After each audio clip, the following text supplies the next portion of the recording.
Je ne sais pas si vous connaissez cette expression.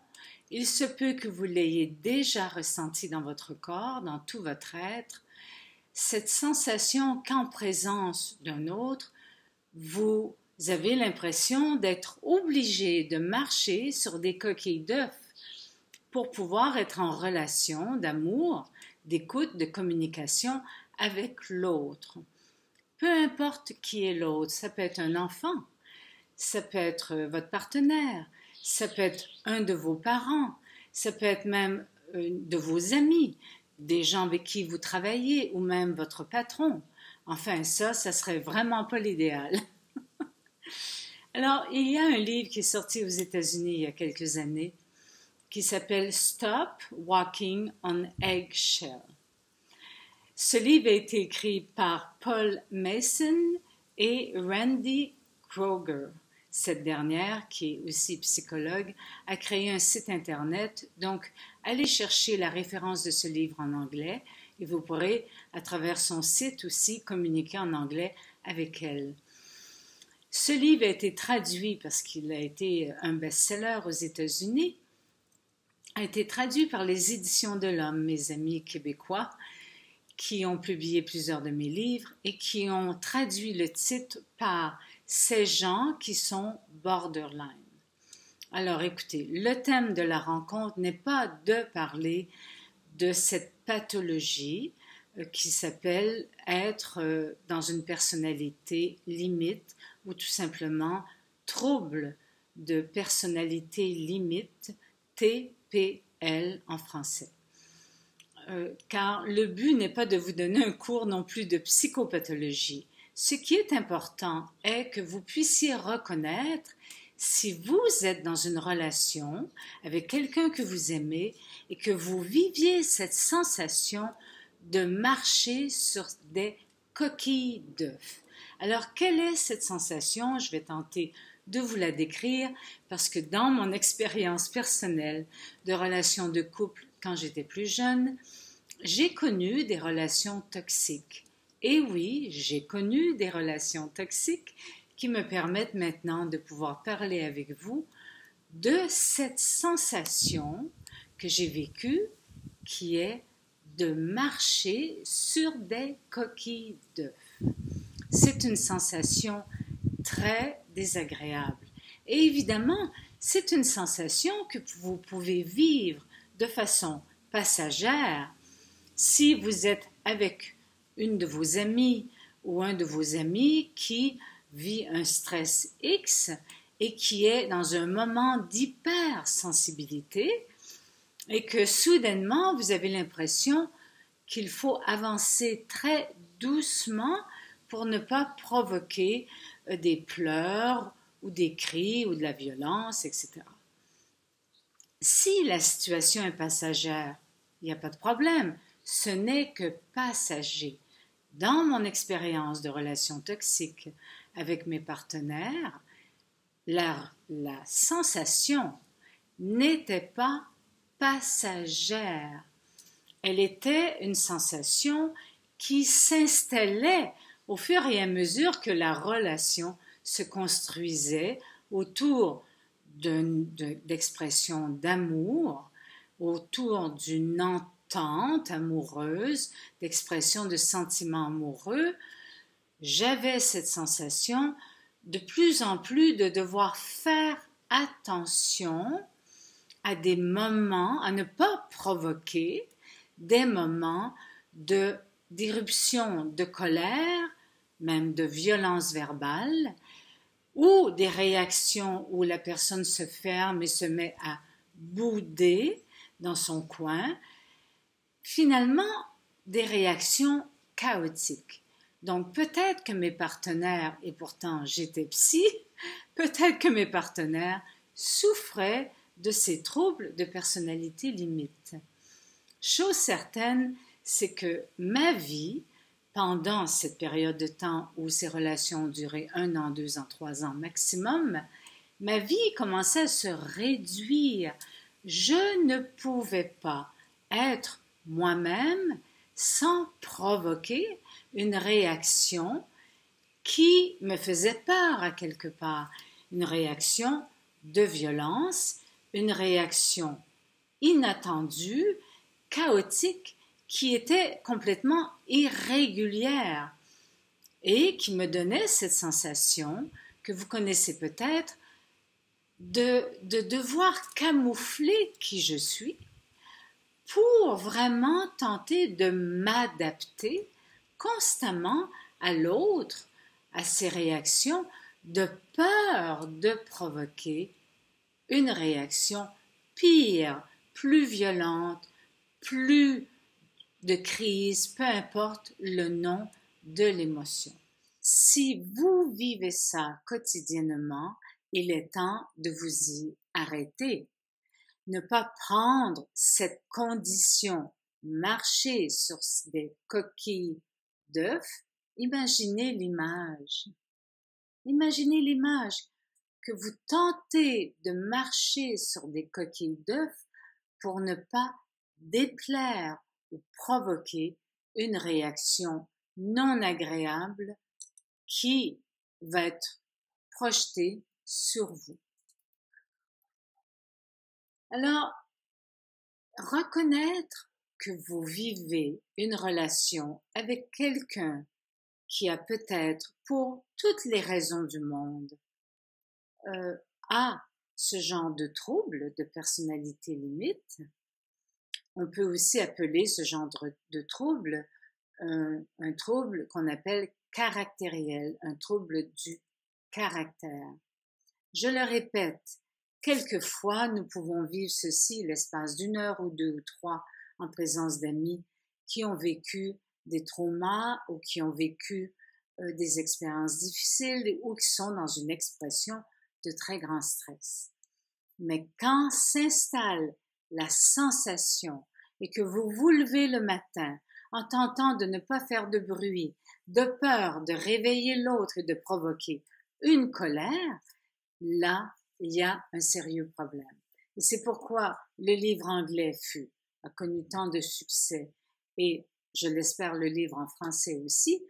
Le livre anglais dit « Stop, arrêtez de marcher sur des coquilles d'œufs et réveillez-vous ». Alors, réveillez-vous, qu'est-ce que ça veut dire? Posez-vous ces questions. Et dans le livre français traduit par les Éditions de l'Homme, ces questions sont posées dès le début. Avez-vous l'impression d'être manipulé? Avez-vous l'impression que vous devez vous cacher pour exister?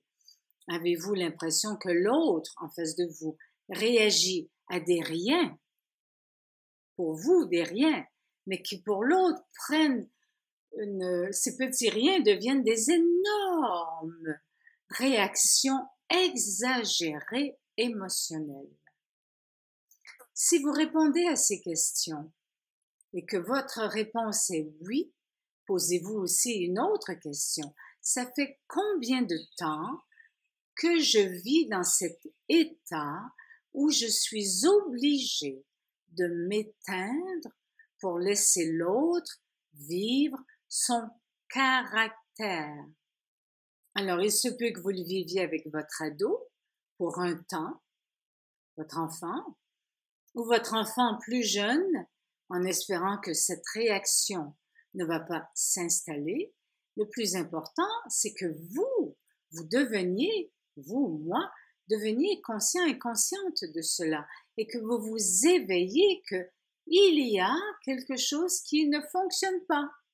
Et ce qui ne fonctionne pas, ce n'est pas votre faute parce que le grand danger de votre réaction de marcher sur des coquilles d'œufs, c'est que le partenaire ou l'ami ou l'employeur, peu importe, vous renvoie toujours l'image que c'est votre faute. Et ce n'est pas vrai. Alors réveillez-vous. Vous faites votre possible dans marcher sur des coquilles d'œufs. Et j'aime bien l'image du livre québécois où on voit quelqu'un qui marche sur le fil d'un funambule parce que finalement, c'est ça, marcher sur des coquilles d'œufs, c'est retenir son souffle, prendre un masque, une attitude qui est que vous n'osez pas être vous-même parce qu'être vous-même est menaçant pour l'autre. Alors, qui est l'autre?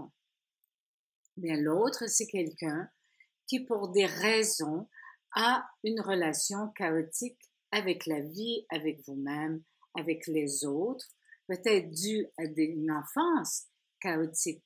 Peut-être que la personne qui souffre de troubles de personnalité limite et qui s'est installée dans ce comportement caractériel a connu des parents caractériels et il n'a fait qu'imiter ses parents. Par contre, ceci est son problème. Et dans le livre, excusez-moi, américain et québécois, on vous donne des solutions pour que vous puissiez aussi non seulement vous aider, mais guider l'autre vers un thérapeute, un intervenant, un psy, qui saurait l'aider à tenter de gérer cette personnalité qui est comme exacerbée constamment ou quasi constamment. Alors évidemment, si je reviens à vous, à moi, qui ai connu ça, c'est que dès que ça se calme, parce que c'est pas nécessairement 24 heures sur 24, vous avez un sentiment de soulagement et vous vous sentez soudainement libre. Et vous réalisez que vous avez créé en vous une nervosité, un système nerveux qui est toujours en vigilance, aux aguets, pour ne pas semer une réaction excessive chez la personne qui souffre de problèmes, de troubles, de personnalité limite.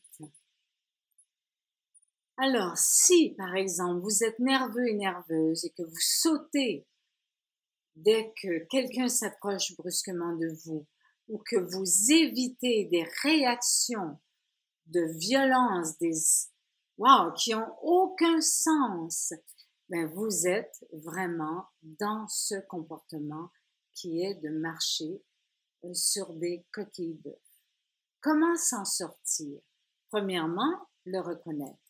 Deuxièmement, vous dire, il faut que ça s'arrête pour votre santé mentale, émotionnelle et physique.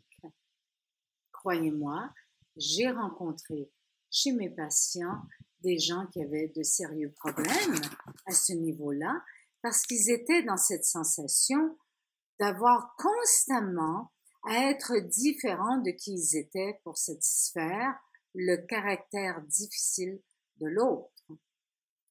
Autre chose, le communiquer à votre partenaire ou à votre partenaire, masculin ou féminin, et tout simplement le dire. Quand tu réagis ainsi, j'ai l'impression que je dois arrêter mon souffle et que je dois me retenir. Et on le voit chez des enfants, dans leur posture corporelle, dont les parents souffrent de troubles de comportement limite, de personnalité limite. Il y a comme les épaules sont hautes, la tête est... On n'arrive pas à garder une posture droite, un regard. Il y a comme une peur de subir des sévices, des abus, à la fois verbal ou même physiques. Alors, c'est important de le nommer à votre partenaire, de prendre le risque de soulever des réactions et s'il y a lieu de le nommer en présence d'amis, de gens en qui vous avez confiance et il y aura des témoins.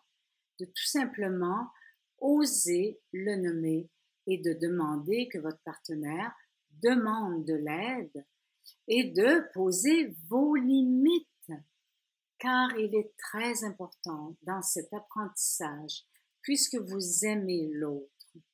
Vous ne voulez pas nécessairement le quitter et l'autre a besoin d'une aide thérapeutique. Donc, face à ce comportement que vous auriez développé de marcher sur des coquilles d'œufs, il est important que vous disiez « stop ».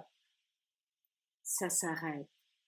Je le reconnais, j'en parle à mes amis, j'en parle à des thérapeutes, je vais chercher moi aussi de l'aide, car derrière, dans votre inconscient, dans votre passé, il y a quelque chose que vous avez recréé en vous attirant à vous des gens qui ont une forme de toxicité dans leur personnalité. Alors, allez chercher de l'aide, parlez-en autour de vous et apprenez petit à petit à dire « ça suffit ».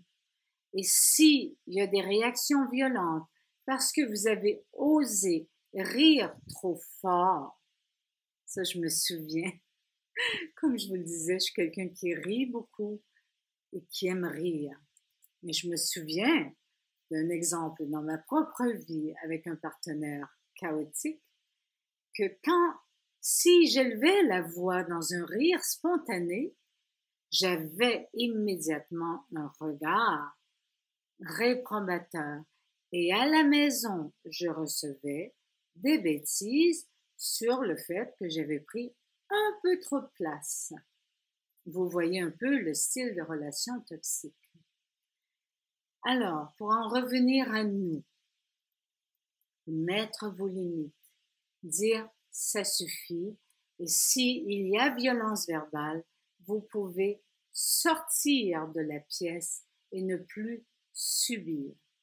Évidemment que de mettre vos limites va soulever des réactions, c'est pourquoi vous avez besoin d'être accompagné face à quelqu'un qui réagit ainsi pour arrêter de marcher sur les coquilles et, s'il y a lieu, les écraser, les coquilles. Osez prendre votre territoire, mettre vos limites, au risque de faire réagir l'autre et de reconnaître que l'autre a aussi une difficulté et qu'il a besoin de soins. Alors c'est très facile, je ne peux pas vous raconter les livres, car tout est écrit dans ces deux livres, anglais et français, et c'est magnifique. Ce sont vraiment des aides qui nous aident à sortir de relations toxiques, à reconnaître si nous sommes avec quelqu'un qui est peut-être stressé pour un jour ou deux ou une semaine, ou si vous êtes depuis des années dans un comportement de marcher sur des coquilles d'œufs. Alors, je vous souhaite de vraiment être à l'écoute de vos relations, de reconnaître si vous êtes toujours à retenir votre souffle, votre spontanéité, votre rire, vos décisions qui réveillent chez l'autre des réactions exagérées. Ce n'est pas votre faute, c'est qu'il y a un sérieux problème et que vous êtes avec quelqu'un qui souffre peut-être de troubles de personnalité limite. Et il y a aussi en vous une raison pour vous être attiré, ce genre de personne. Explorez tout ceci et cessez de marcher sur des coquilles d'œufs. Merci beaucoup.